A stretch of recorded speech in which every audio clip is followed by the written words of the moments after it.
Hello, I'm Toycat and welcome back to another second channel video in Iceland. So my words won't match up with my lips right now because I'm actually doing a voiceover because the first 40 or 50 seconds of this video have some pretty bad screeching on them and I was going to just throw away the video, but I figured some of you probably wanted to watch it anyway, so here is the video. Just watch out for the first 40 seconds, after that it's fine, and here is me telling you 5 fun facts about Iceland because I was there recently, I love the country, and I just wanted to tell you some cool stuff about it.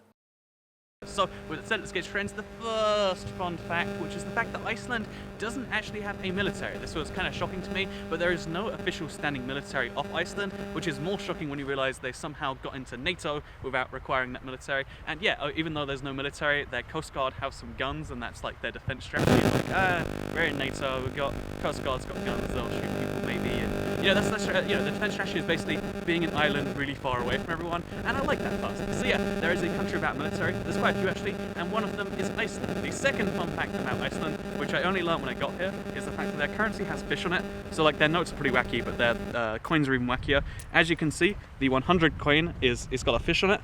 The 10 coin has fishes, and then there's dolphins on the 5 crowns. And yeah, the other thing about the currency that's wacky is the conversion rate is really tricky to pretty much every major currency, because at some point in time, 100 Icelandic krona was about, £1, $1, something like that. But because it fell so steeply at some point, it's worth like 120 to like a euro. It's like 145 to like a pound. Basically, converting the currency is really tricky, and it means you see stuff like 10,000 crowns for like, like a bus ride, and you're like, is that a lot? I think so, actually. And yeah, basically, currency is really tricky to work with, and it has fishes on it.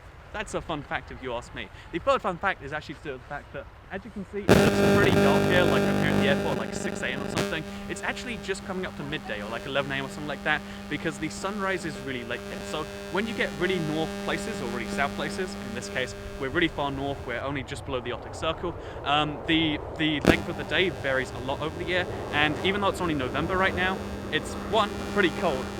See, it's covered in snow, but also the day and night, like the amount of time you get a flight in a day is really, really, really short. So the sun rose at about like 10:30 while we're on the bus here. So at like 10, it's still dark, and even now it's pretty dark at 11, and the sun is going to fall at about 3 or 4 p.m. So with that said, that is the third fun fact you might not have known about Iceland. The length of day is really, really short in the winter, and it's absurdly long in the summer. So like the opposite happens in summer, where like the sun sets at like 3 AM and then raises at like 7 AM.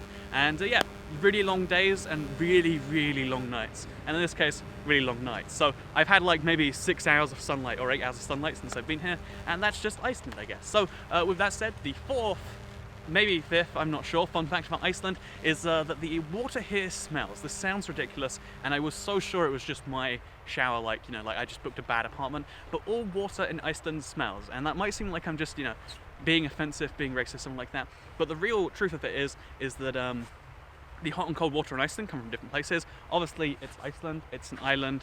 Not many people here, abundance of water, as you can imagine, and because of that, they get easy drinking water for pretty easily. But because a lot of their heating comes from geothermal, all of their hot water comes through those pipes, and somehow some sulfur gets mixed in, and it smells horrendous. So sulfur basically smells like either farts or like bad eggs. The water smells like that, and you smell like that for bathing. It's awful, basically.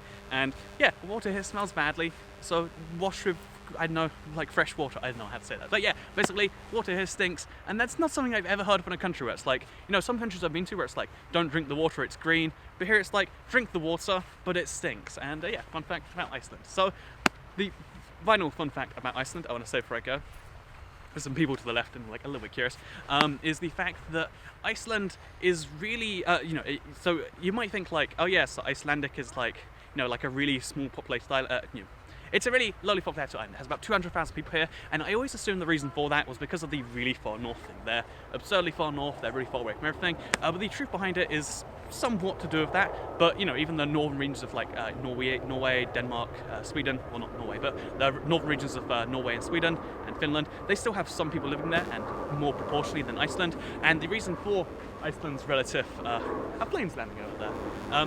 But the reason for Iceland's relative like low population isn't just because it's so far away. It's because they're, even though they were settled in like 870 or something like that. They were doing kind of okay until the Middle Ages happened, and they had the first Black Death wave, which wiped out about 60% of the population.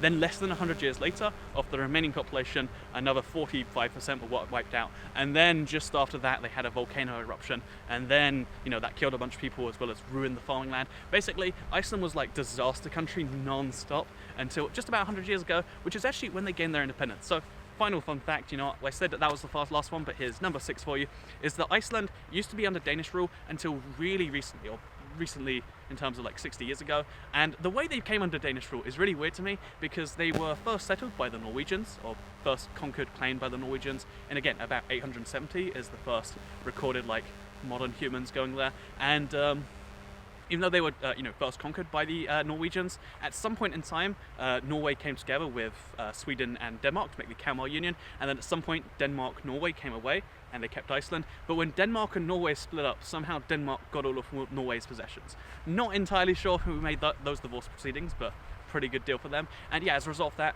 Iceland, kind of like Greenland currently is, and like the Faroe Islands are, just used to be part of Denmark proper until the end of World War II, when, because Denmark was kind of like busy, you know, dealing with World War II, the Icelandics got free. And yeah, fun fact you might not know, that's when Iceland got its independence, 1944, just before the end of World War II, and therefore it's one of the younger like national identities. Even though there are not many people living here, it's a fascinating country, and I guess I'd recommend checking it out. So thank you very much for watching. It's super cold here, as you can imagine.